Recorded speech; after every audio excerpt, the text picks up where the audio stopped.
হে আল্লাহ, আমি জানি এই দুনিয়া আপনার দেয়া একটি পরীক্ষার স্থান, কিন্তু কখনো কখনো আমার পেরেশানি এত বেড়ে যায় যে আমি বুঝে উঠতে পারি না কি করব, কোথায় যাব। আমার হৃদয় ভারী হয়ে যায়, চারপাশ অন্ধকার মনে হয়। হে রহমান, হে রহিম, আপনি ছাড়া আমার আর কেউ নেই। আপনি আমার একমাত্র আশ্রয়। হে আল্লাহ, আমার এই বিপদ কষ্টে আপনি আমার পাশে থাকুন।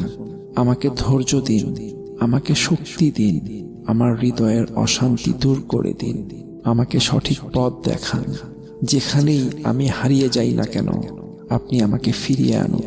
হে মালিক, আপনি আমার সব দুঃখ কষ্ট দূর করে দিন। আমার জীবনের সব বোঝা হালকা করে দিন। আমাকে এমন পথ দেখান যেখানে শান্তি আছে, যেখানে আপনি আছেন। আমাকে আপনার রহমতের ছায়ায়